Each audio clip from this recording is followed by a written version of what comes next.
Eddie, first and foremost, I just want to begin with, how are you feeling? How are you feeling about the last week, where we are this week, and things moving forward? I'm in a good mood. I'm a eternal optimist in many ways. So I'm feeling good. I feel like America has a pulse. Um, for a minute there, you heard you preach or from a barber or others, we've been saying, this is an election to try to revive the heart of America, soul of America. Like, you're going to be more defibrillated. We're trying to, you know, I remember saying before the election, I was saying, maybe we can be the ventilators this country needs, right? We need something. Um, and the country is getting back to a place where, things have never been super, super great in America, but it's tolerable. You can kind of know what's going to happen next, right? There's a conscience that is awakened, and to see so many people vote, like 150 million people voted. That's like half the country population, the highest ever in history, and it's like, wow. Well, if it took 4 years of going through hell to get people to actually care about government and politics, and to stand up for something, then great. I'm a little optimistic that the country has a good trajectory, and I really do believe we're still in part of a third reconstruction. So I think we get to see: are we going to build something new, or are we going to go back to the same old that we knew beforehand? So your optimism is infectious, and it's made me look at elections and moving forward in a whole new light. And with all the protests that happened in June, um, you were talking to me about how you're optimistic about it because of how fast things were able to change, how many people we had in the streets. Do you see a correlation between the activism from June and the turnout last week? I do, because I think a lot of people, they weren't voting for Joe Biden, they was voting for democracy. And they were willing to show up for that, right? So it was bigger than Joe Biden. Joe Biden, Kamala Harris was not going to be our savior or the one who changes everything for us. Everyone was very clear about that, but they were saying, if we're going to have any chance of getting any positive motion and change that is more than just talk, but maybe some laws, maybe some reallocation of funds, but on the national scale, we have to show up. And on a local scale, LA, we changed LA. Like, let's just be like very clear-eyed that in this election, LA, the very foundation of LA was fundamentally changed. Speak more about that, because I know that you have spent months really both focusing nationally, but you were focusing a lot on the local level. Yeah, the biggest chapter of Black Lives Matter in the country is in Los Angeles, right? We have the benefit of having Patrisse Cullors from Los Angeles. What changed in LA was literally the charter of the county, of the biggest county in the state. LA County charter changed with Metro J. Never been done before in history. And it's a signal to all the other states and counties across the country that if the largest county that has a $35 billion budget can change their county charter, which is basically our constitution, to say we are going to legislate racial equity in our budgeting, that's massive, right? Like people, I hope people are like letting that drop in around like what that means, that the county is going to actually shift. Not only that, we have an all-female board of supervisors. Like, that's good for a second, right? Like, you have an all-female board of supervisors who are considered, they used to be called the five kings. Now people are saying, all hail the five queens, who are the most powerful people on the West Coast, right? Because of the way the way LA impacts the region and the state, which then again impacts the nation. And it's 5 women who actually look more like America than we've seen in a long time, right? We have a Black woman, we have a Latinx woman, we have Sheila Kuehl, we have Catherine Barger, Janice Hahn, 3 white women who represent 3 different types of populations, right? Like, this is major. And then not only that, we got rid of Jackie Lacey. Like, come on. Like, do you know how many people have been trying across the country, progressive movement, have been trying to get new DAs elected? They lose every single time, even if it's just a clear race. You know, there's a couple of, bright spots. Philadelphia is a bright spot. Chicago is a bright spot. But Jackie Lacey is an incumbent. The police union put $10 million worth of money into her campaign, and she lost to a guy that the progressive candidates all rallied around. That is major. You don't unseat incumbents. That's not how this works, right? And so LA has been changed by this movement. For better or for worse, we are now a changed people. Put your video on. That's amazing. I love that you said that, because I think we need to hear like those messages, right? And so before I really get into like the nitty gritty of this, right, what would you say to people who are kind of having a little bit of the political hangover, who are, we lost some seats in the House, we didn't decisively flip the Senate yet, right? So what do you say to some of those people who are just, who wanted the blue tsunami and they didn't really get it? So how will you politically pastoral or pastor to us in this moment? Yeah, I mean, I think we have to remind ourselves that we've been wanting evolutionary change for a long time. And what we've got in this election was a revolution for good, for better, or for worse, right? America was very much showed out. Majority of the country, like, and I tell my wife this, she's a native Angelino, so all she knows LA. And I tell her the majority of the country is actually conservative. Like, we should just understand that, right? And so I'm not disappointed when the majority of the country is red. Even where Biden won, the states were pretty much red outside of the cities, right?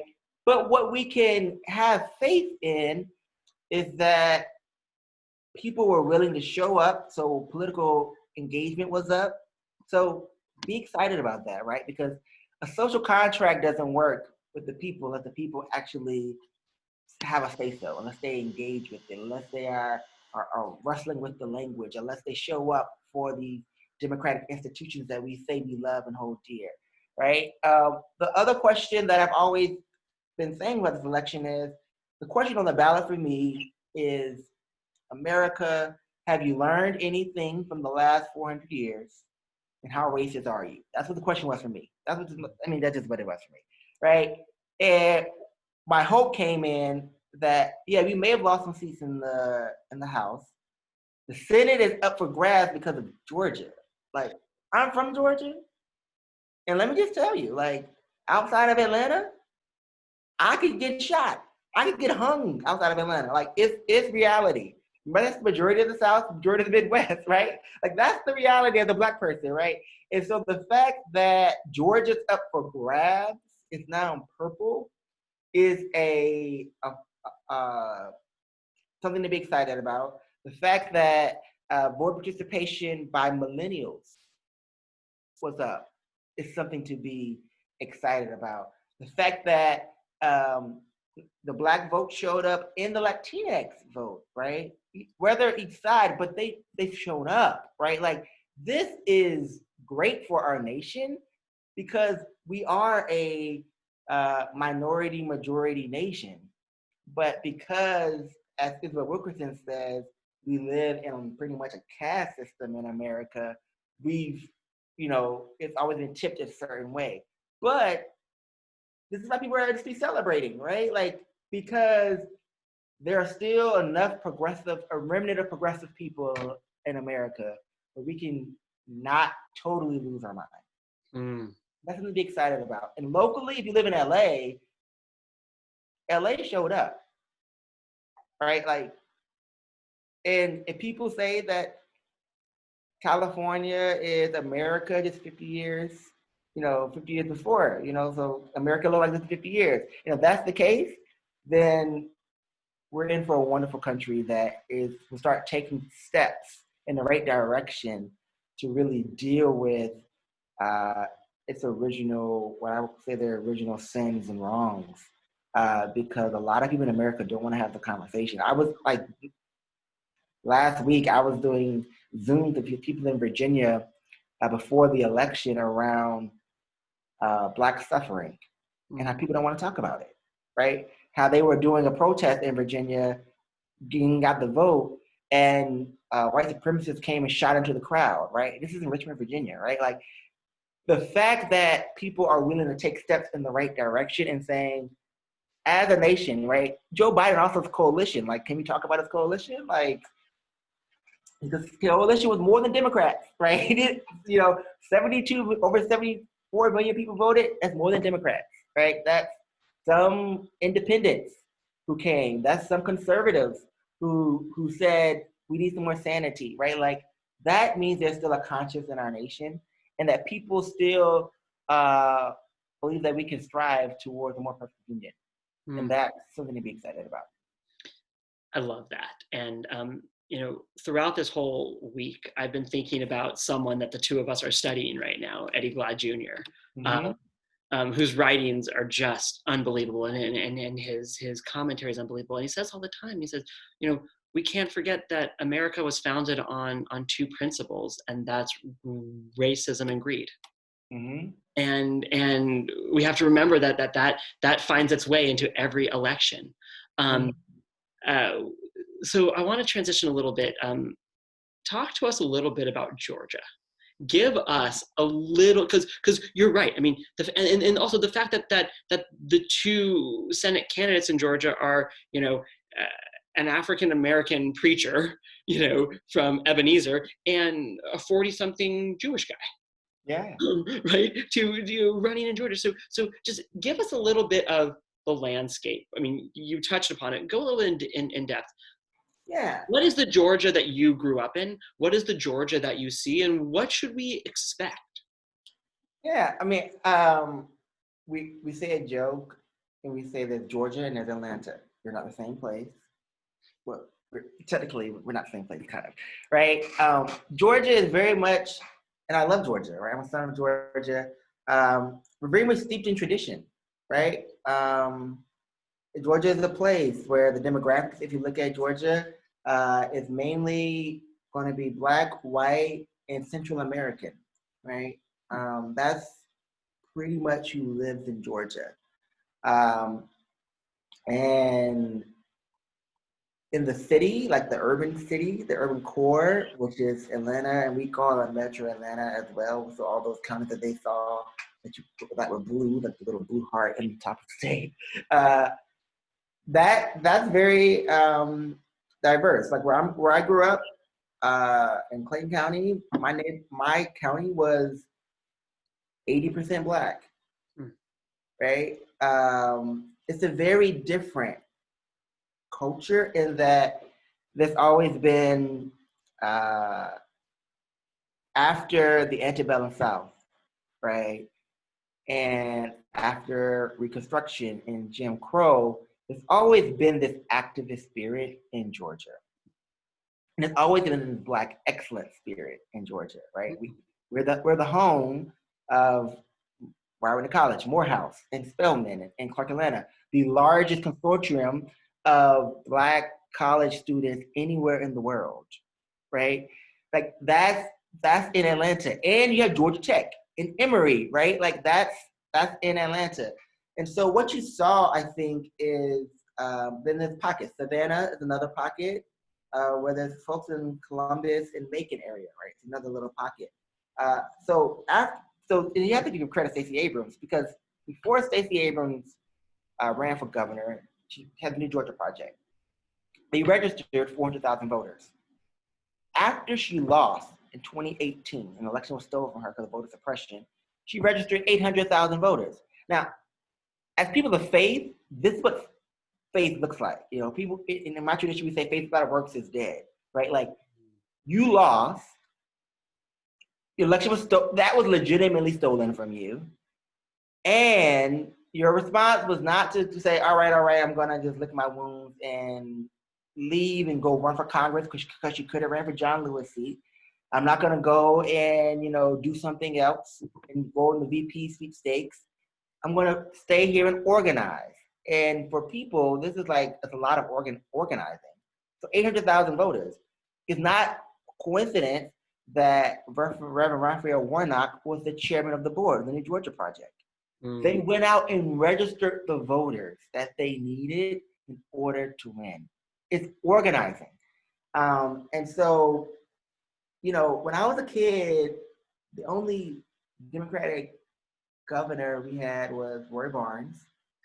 When I was a kid, it was a secret tradition. I remember growing up, and they had to draw the New Georgia flag because enough Black people got pissed and said, can we stop having the Confederate flag as our flag? And so we had a contest, and the compromise, if you look at the New Georgia flag, at the bottom, the Confederate flag is basically in the subtext, right? It's like a footer, right? It still has to be there, right? So that's Georgia. That's also the larger South. But what you're seeing is during protests, during Barack Obama's presidency, people are getting in touch and saying, all right, let's show up. In the South, we need the new South. Let's take away the Southern strategy, which has been working to win the Republican houses and Senates from, Arkansas, Indiana, all through the Midwest down for the last 60 years, right? So let's undo this Southern strategy. And I think we're seeing the fruits of it. Because although we lost North Carolina and North Carolina didn't go blue, it was closer than it's ever been in a very long time. So I think what we saw in Georgia was that the fruit of that organizing of people, of these Black women who went out and knocked on doors and got folks who were apathetic about the process and said, listen, you make a difference. And I'll tell you, on election night, my Twitter timeline and Instagram timeline, all my friends in Georgia were so excited.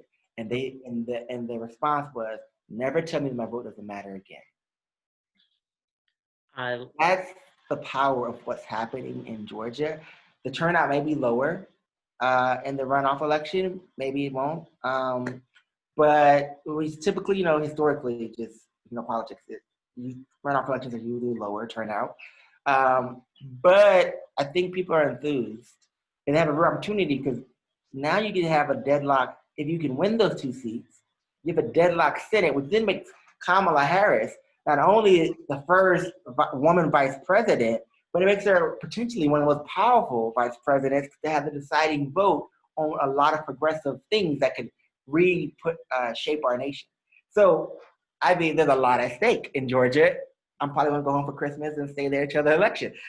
So, I mean, but I mean, I think that's what's exciting, and it's also just a testament to building power.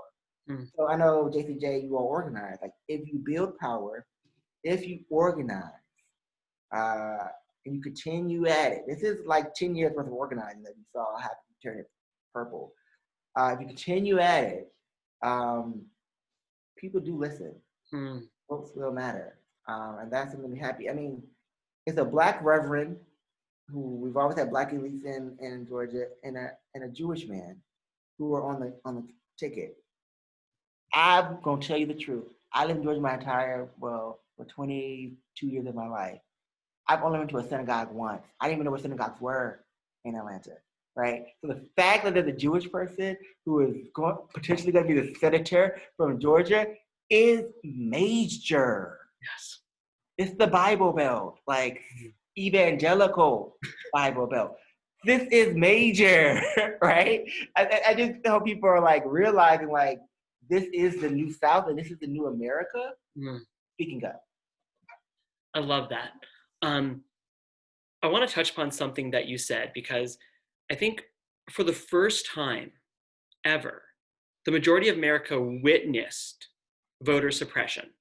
And a lot of America didn't realize that, right? But like and I think the news media did a great disservice in not pointing that out to us, right? When they were reporting on people waiting in 12-hour lines, they failed to say, and this is voter suppression. Yeah. Right, but I think for the first time we saw voter suppression with our eyes. Many people were just unaware to make that connection, and yet despite that horrific visual that we had to see, right? Despite knowing that it's because, in 2015, when Congress failed to re-up the Voting Rights Act, we saw this. Yet the stories after that is not that people left; it's that people stayed in line. They showed up. And I'll be honest, I think if that happened in Brentwood, I don't think people would stay in line. So, and again, I'm making a huge generalization here, right? And I'm just, assuming here, but I guess my question is, why do you think people stayed in line for 12 hours when you and I both know that we can go to neighborhoods and communities and say, would not stay in line, would not stay in line, would not stay in line? Yeah. That going back to that like traditionalism and like the deep rootedness around. In Georgia, you drive by plantations. You don't run away from it. My great grandfather was a slave. Okay, he after the Civil War in 1871, my grandpa Jack had to sign an oath book to say he wasn't a rebel. And then then the other part of the oath book he had to sign would say that he had never been enfranchised with the right to vote, and that he would take this seriously and vote in the next election. What strikes with me is that folks know that history. What even blows my mind even more is that Grandpa Jack went to go vote in 1872, where by all accounts, the white folks who lived in his town saw him as a slave still. And by all accounts, him voting was him also signing a death warrant for anyone who wanted to look at the voters' rolls to come and find him. The same is true for my grandfather, right? He was the first elected Black official in South Georgia after the 60s. And there are stories of the Klan, because he ran for office, coming to his house and burning crosses, right? Like, people understand that this is life or death, and that the vote is not a be-all, end-all, but it is one of the most powerful weapons that you have against white supremacy. Because your vote can change the arc of history. Like, in reality, this is what I've been holding during this election season, is my great-great-great-grandpa Jack voted for more freedom in 1872 than I've ever experienced in my entire life. Like, think about that. Because in 1872, when he voted, there were more Black senators and Congress people across all state houses in the South than there has been since. When he voted for school to be a mandate for everyone to have free of charge. He voted in 1872, he voted for the Freedmen's Bureau, right? So to make sure you could get a job in civil service. California still doesn't have affirmative action. We just, that lost the election, right? But he voted, right? Like, that's what he was voting for. Humanity, dignity, racial equity. I haven't seen those things in my lifetime. And so it's up to me to stay in that line and vote because I want to get back to where Grandpa Jack was, and I want to go beyond where Grandpa Jack was. So like my dad, who's never worked the polls, like I'm working the polls this year. He's like, I don't know how to use computers, but they gonna put me somewhere. I'm working the polls. I'm gonna make sure this election is not stolen. Make sure people stay in line. My sister, my big sister, I'm working the polls this year. Like I'm going to go and make sure that people stay in line. And so my friends was like, it took me 8 hours to vote for early voting. 8 hours standing in line. But we're not getting out of line because we're not doing that again, right? You saw videos out of Texas where Trump rallies were trying to go through parts of Black neighborhoods in Texas. And they were like, no. We're not doing that this year. We're not doing it again. People are risking their livelihoods, right? Like, yeah, it looks great and heroic, but yeah, there's also real blowback that can come from that. And more than likely, no one will get convicted if they wanted to do harm to you. But it's worth it because we can use our voice to change the arc of history. And that's what it is. Like, when you've been stripped of that, when it's been continually trying to take it away from you, you have to stay there and fight for it. You have to use it. I'm so glad I was able to press record 30 minutes ago because I'm going to be watching this a number of times. I don't know if you remember, but a few years ago, we were talking about, I don't know, one of the billions of things you and I have talked about.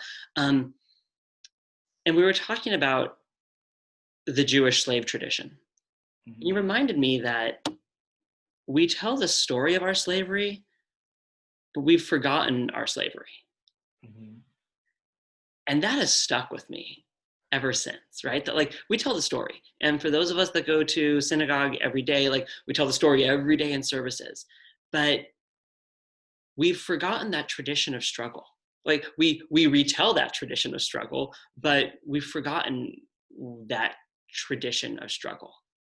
And I think sometimes when we look and we are consumed with the media around us and we want to turn off, it's because we've lost that sense of struggle, right? That sense of like, you don't get to turn off, right? There's no alternative. And I was thinking a lot about that this week. And again, you probably said that to a lot of people, but it stuck with me. It really, and it allowed me to kind of look forward. And so thinking of looking forward, what's on your agenda? What's on your agenda locally? And I know, right? Like I'm asking you this question at the 7:30 mark. So you're just like, oh, do we have another 2 hours? But what's on your agenda and what should be on our agenda? What's on my agenda is what does the new social contract look like in America? Because COVID is still a pandemic that is happening.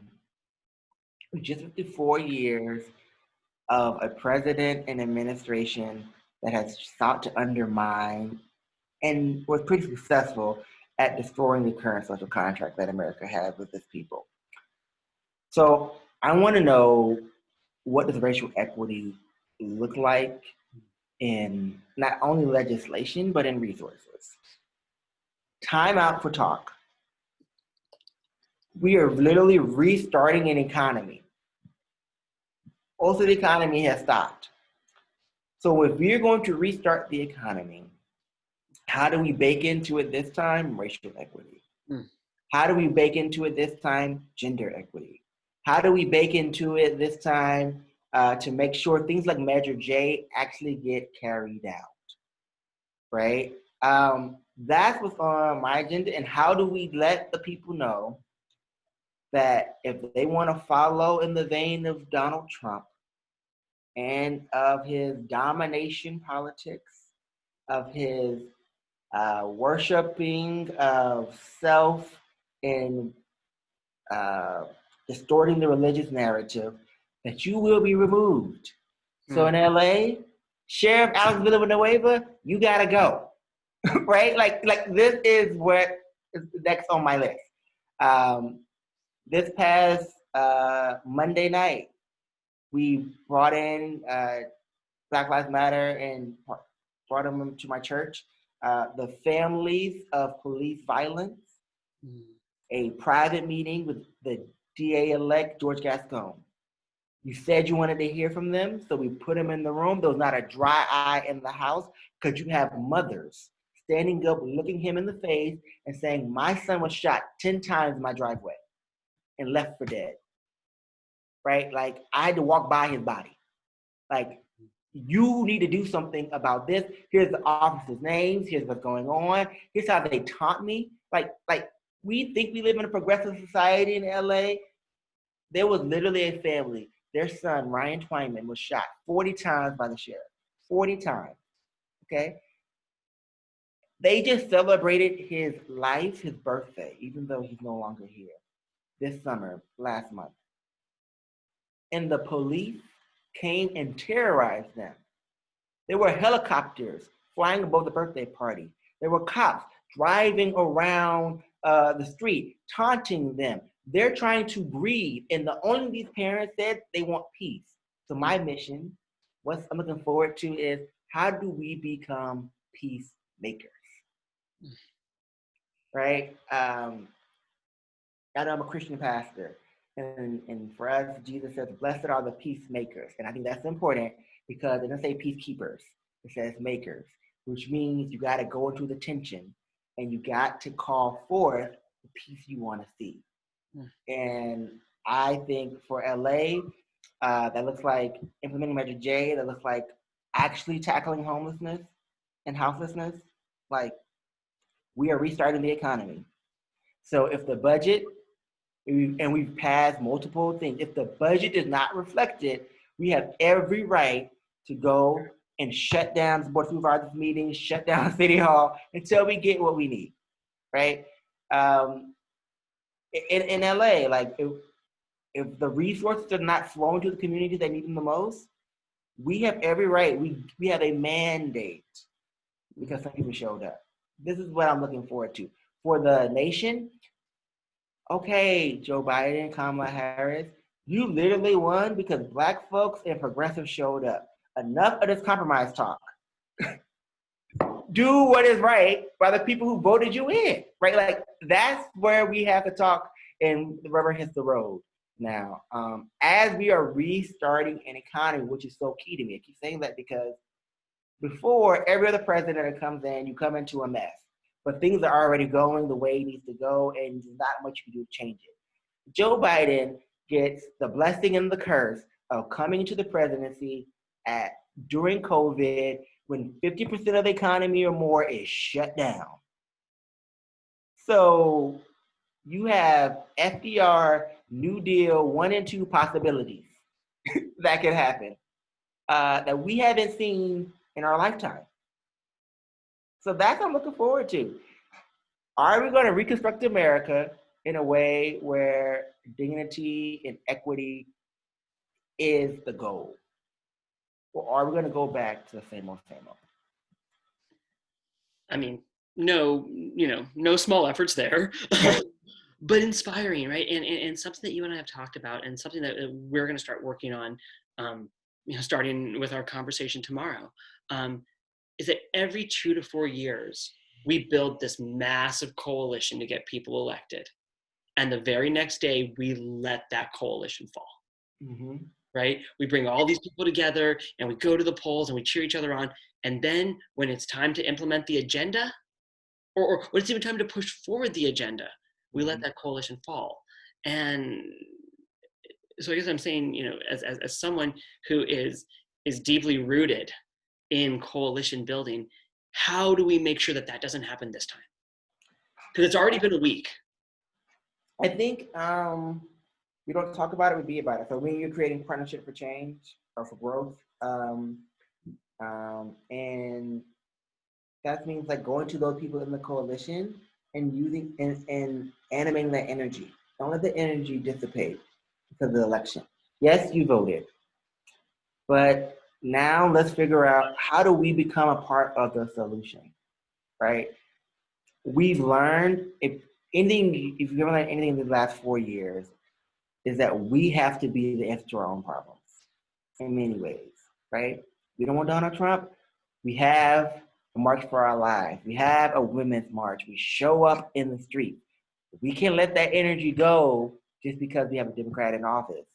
We have to continue that energy and channel it to say, okay, the resources we have may not have to go replace the president right now, but it can go to rebuilding the neighborhoods. Mm. Because the stimulus package is not going to rebuild a neighborhood, not by itself. So let's be honest around like, where does our dollar go? Where are our voices? Are we using them in constructive ways? So like me and you, like we're talking about how do we build out training programs for youth so that they can get the experience of job creation and cooperative economics, and get the experience of leaving your neighborhood and actually getting to know your neighbor. Right? We're coming out of a pandemic. Some people are isolated. I mean, Joe was joking about this earlier. Like, some people are isolated. People go off just to talk. Like, they just, oh, a human. Let's like talk for 4 hours. Like, So let's use that human connectivity to really invest in one another. So touch upon a little bit about what we're doing right now, and just for those of you that are on the call that don't know the backstory to this. Was it February? Was it March? It was March. March. Eddie texted me and said, "Do you want to start a CDC, a Black Jewish connection?" And in March, all I'm hearing about is like the CDC, right? The Center for Disease Control. And I was like, I don't really know what Eddie's saying, but if he asked me want to start something, my only answer is going to be yes. So I said yes, and I quickly texted our board chair, Julie. I was like, I said yes to something. I'm not sure what it is, but I said yes to it. So we're going to be doing something with Eddie. And that has honestly been one of the most inspiring things that I have to look forward to. So touch a little bit about what we've created and what it's going to do. Yeah, so we've created a community development corporation.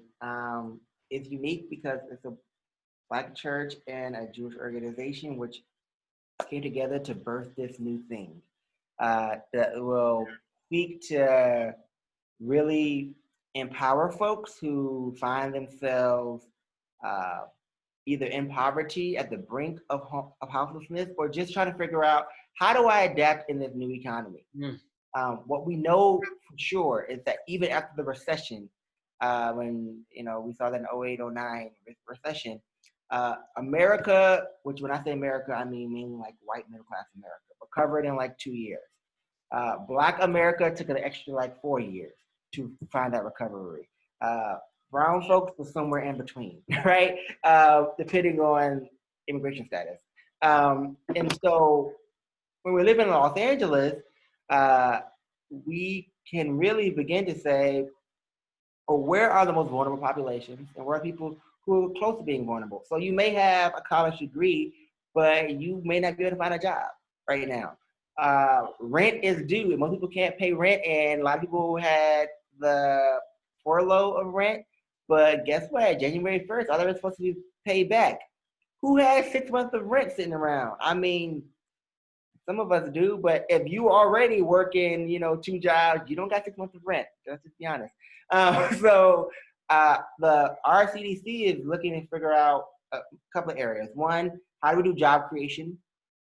How do we partner with our assembly people, our elected officials from the local level, create these job training programs to get young people to jobs, to get minorities into jobs, to get folks who just need a new economy into jobs, and create a cooperative type of system around that.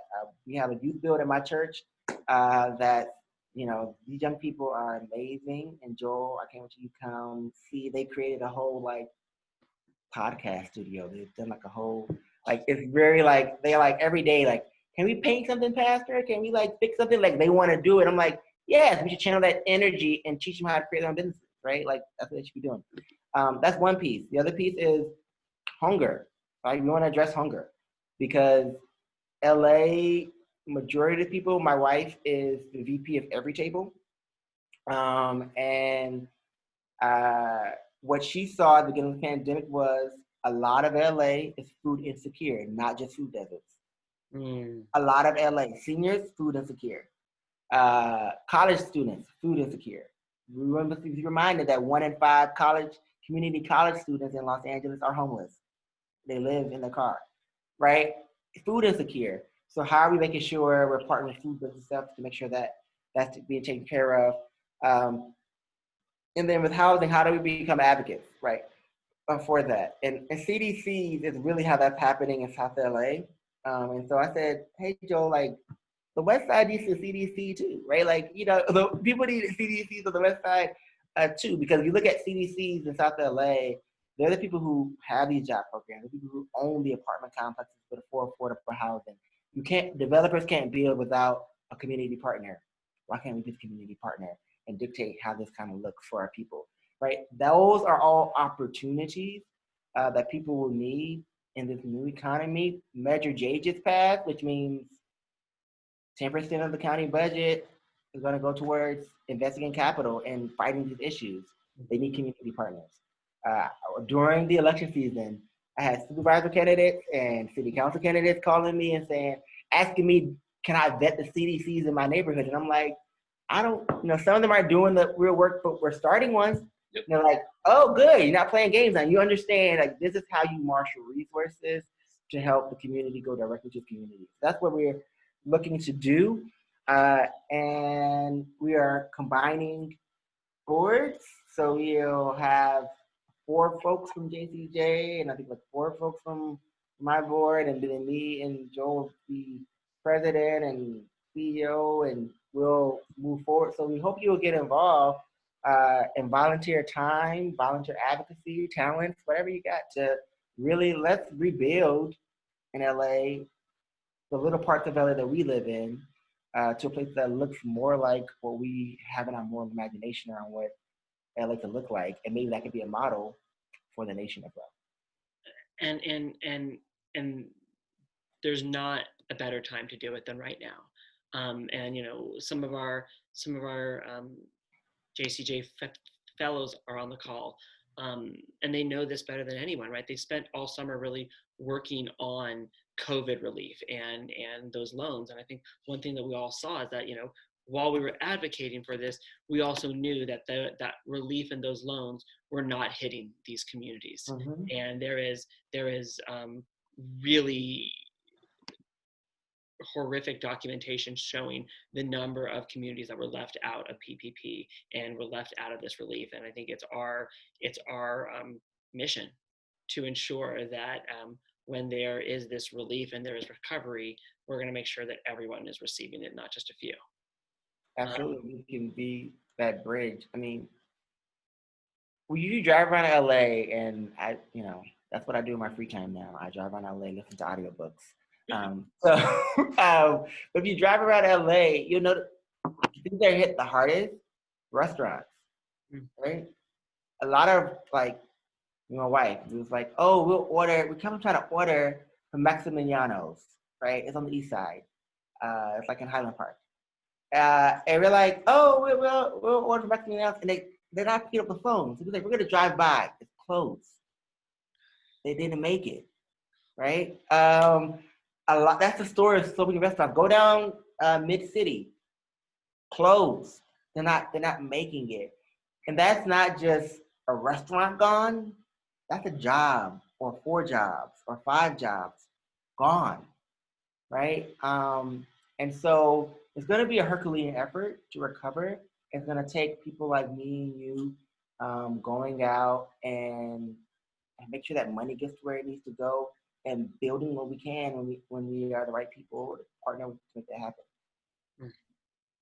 So we have about 13 minutes left, and I normally open it up to questions a lot earlier, but I'm sorry, I just had so many questions, and I rarely ever want to take advantage of my position, although I often take advantage of my position. So with 13 minutes to go, I really do want to open it up for questions that anyone might have for Pastor Eddie.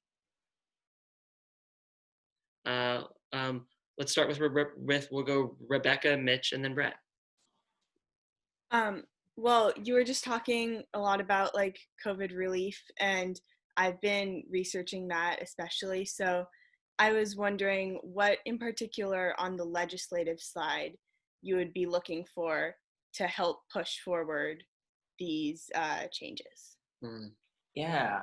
So at the beginning of the COVID cycle, I was a part of a group of 70 Black leaders in South LA or around LA County, created something called the Black LA Demands, right? We met at all city council and supervisors. And for legislation, we were just talking about basic things such as equity in healthcare, right? Getting tested is one thing, getting treated is another, and Mm. recovery is another, right? So these are three different issues, right? So the city, county are figuring out the testing piece. So you probably got a notification yesterday on your iPhone. I did, and I was like, "Oh, Joe Biden must be president because we get health notifications now," right? About COVID, 8 months too late, but great. You know, it is that you can get testing, which is great. But if you actually have COVID and you may need some medicine, or you may need, like, you get hospitalized, do you have health care to make sure that that's covered, right? Or do you fall through the cracks, especially if your job, ran out of PPP money already and your hours are cut and you don't meet the threshold? So those are them looking at around healthcare. When it comes to housing, I think the city and the county is in for a nightmare. Mm. Like, a lot of renters can't pay rent, which, and a lot of landlords can't just float the rent for the rest of eternity. So the city, the county, the state is in a real pickle around how do we meet this need. So housing is going to be a big one, because most people, a lot of people don't own their homes. Like, majority of the market in LA is rental market, and LA still needed, I think, like 400,000 units or something before COVID. So right, it's a big issue. So those are two main areas where I'll look at, because I think if we can get people housed and good health care, then it'll be better. It'll be easier to find jobs. It'll be easier to create jobs. People know their basic needs can be met. Mm. Mitch. I ask a lot of questions. I'm happy to go after Brett. I don't want to Okay. take every meeting. We'll go Brett then Mitch. Pastor Eddie, first of all, thank you very much for taking this time to speak with us. Truly remarkable. And I'm of the humble opinion that education is a massive opportunity to quell many of the societal woes that we're facing at this moment. And I'm wondering if you've heard of the Harlem Children's Zone and the work that they do in Jeffrey, Canada. And I'm wondering if there's, any similar efforts going on in LA to create that sort of holistic approach to both creating community and addressing the every single issue that anybody might face from a grassroots sort of level. And I'm just curious to hear what your hopes are for the education for Los Angeles and this country and that sort of thing. So thank you in advance. Yeah. Thanks, Brett, for that question. There's some stirrings, right? So what is the fund? Oh, community health councils had me come in during the pandemic and during election season and talk about, ways that they can get involved. And they had all like the after-school enrichment programs, stuff like that involved. But it's not coordinated. We have like community health councils trying to do their work. With people like Chukos, who is in Community Coalition, who's trying to do another kind of grassroots effort. You have people who are doing Freedom School efforts. During this pandemic, I bow deeply to any parent who has children at home, because I don't know how they are doing it. Like, every time I talk to any of my friends who have kids, they're like, I'm losing my mind trying to teach my kid like a science project and math, and why does math have words now? And like, everyone's like, what is going on? And I got to work my regular job, right? Like, deep bow to anyone. And then there's the internet divide, right? Here at my church, I have members who come and do their work at the church because there's not good internet where they live. And so I think there's a gap. It's not coordinated, but that's also LA. Like LA is not. LA is great for like grassroots and progressive things, but it sucks at coordinating and streamlining. Sorry for my language. Maybe that makes me wrong. But for not streamlining their efforts. Like even with like homelessness, we should be done with homelessness. Like we should really have it under control, but we don't coordinate, right? And so you get the runaround. Same thing's happening in education. And I think that's the effort where like, if you have knowledge around that, let's just have you make sure people are talking to one another. And I'm quite sure, like, I think Nick Malvone's on your board. So like, he can probably tell you like, it's not that coordinated. You know, everyone has a little fiefdoms going on. So that's one of the things that we need to see really changing. Harlem's figured it out. They figured out it truly does take a village. So let's just create the village. Interesting though, Joel, I mentioned to Joel when I was talking about us creating our CDC, I said, you know, in America, the best thing we got is the CDC. But in the boss country of Spain, it's Mondragon. And Mondragon is cooperative, right? So it's the parents work, the kids have school, they also have grocery stores, and everyone is just sharing everything and everyone's co-owners. I would love for LA to get that. But maybe we'll do it. Maybe we'll create it. But that's another model. Look at Mondragon too. That's another way I think LA could probably. We're the closest thing to socialism we got in America. You know. I love that. Mitch. I hate to do this as definitely not like a 2-minute question, but it's actually something that came up sort of in the first 2 minutes of the discussion. It's sort of a national issue, but I was looking at the last, several months and thinking about the faith gap, right? There's a lot of sort of faith advocacy to, take care of the least of us, to advocate, to find diversity and equity and inclusion. But the numbers would suggest that there is a big divide on a faith basis. And there are very easy answers as to, single issue voting. But I'm curious just what your thoughts are of, there are those in the faith community who do not share this "what would Jesus do" view, or have a very different view of that Jesus. So I'm curious sort of how we look at faith as the right motivator to bring people into the fold of moving forward for progressive ideas. If you want to just go ahead and extend this, Joel, for like another, 47 minutes, I got nowhere to be. So I'll try to be succinct with this. This is a question I get a lot. I think there's 2 questions America has to ask itself.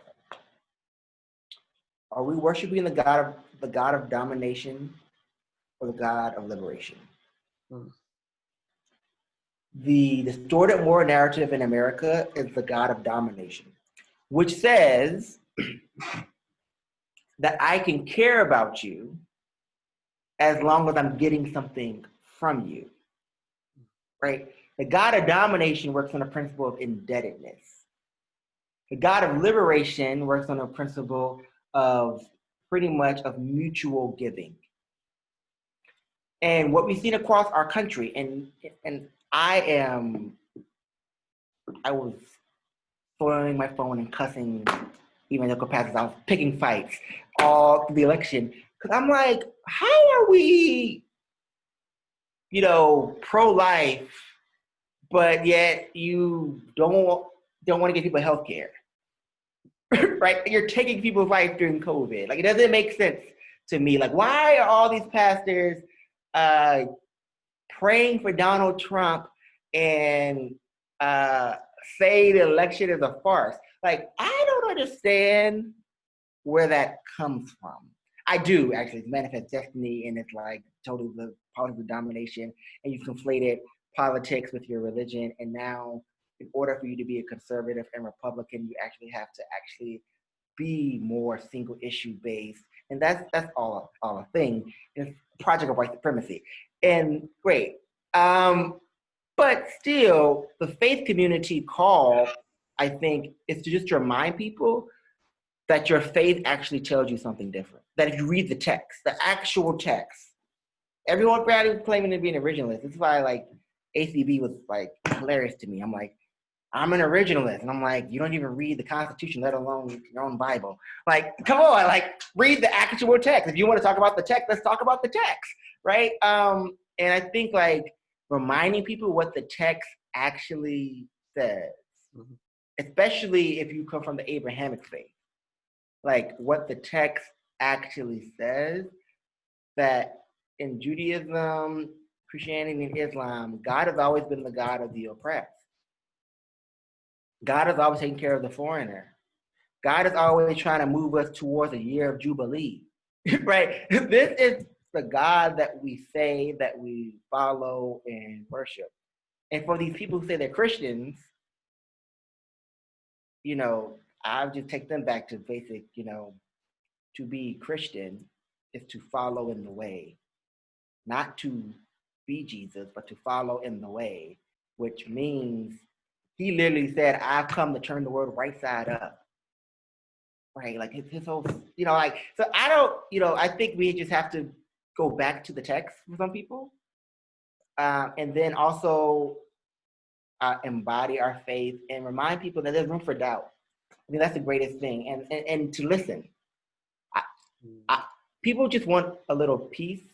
They want to heal. They want to be heard. They want to be seen. All of our faiths literally tell us that's what we're here to do. So, and it's political. Like it's not, and I tell people all the time, it's not political, it's biblical. Because last time I checked, in order to be a prophet, you had to actually speak truth to power in your times and describe things as they are and then call forth what can be. That's the entire Tanakh, right? Like that's like the whole thing. Read the New Testament, that's the only thing that Jesus did. Like forget all the epistles and like Paul and all them, they're doing some other stuff. But like the dude we say we follow for Christians, like that's all he was doing, right? Buddha, same thing. Like this Buddha was there to alleviate suffering. Like, what are we? Where did we miss when we conflated politics? When we conflated the domination politic with our faith, we then become fearful. And I'll just say this: I think what you see around evangelicals and all these people praying is because they gave Trump the white savior complex, and the white savior complex loses on a national scale. It threatens everything that they've been preaching for like the last 60 years. So I think that's why everyone is literally like the dude on TV, like laughing like he's possessed with something. That's what that is about. I think that's what it's about. The white supremacy, like you gave him the white savior complex, legitimately. That's what you have called him. And now that he has lost, what does that do to your faith? That's the question that I think white evangelicals are wrestling with. And it's the question that has been dominating the narrative of what religion looks like in America. Eddie, thank you on so many levels for being with us tonight. I'll say a few things. One, whenever people ask me where I get my hope and inspiration from, you no longer have to ask because it's Pastor Eddie. Two, the only bad thing about having you on tonight is that I can no longer properly pastor or inspire those that were on this call. So I'm just gonna toss them all to you. So like, just you need to make room for a few more extra people in your phone, and that's okay. But lastly, you and I have studied the prophets together, and I'll just say that the prophets failed, and we're not going to. Right? The prophets said great words, and they never succeeded, and that wasn't their mission to succeed. It was just their mission to speak truth to power, and our mission is going to be to take their words and to implement. So thank you for inspiring us. Thank you for giving us an amazing perspective on this past week, as well as the weeks and the years going forward. I think it's easy, as you said, we wanted, we wanted to look at this election as evolutionary, and we forgot that we have to change things each step at a time. And I think you picked a lot of us up, and I thank you for your leadership, and I thank you for your pastoral nature, and really I thank you for being a true seminarian, for really taking the words that we've learned from our faith tradition and implementing them in the most authentic way. So everyone, thank you for joining us. Eddie, thank you for inspiring us. And we're gonna talk some real logistics tomorrow. Thank you, brother, for having me on. And thank all of you all for entertaining me thinking out loud with you all tonight. Thank you, everyone. Good night.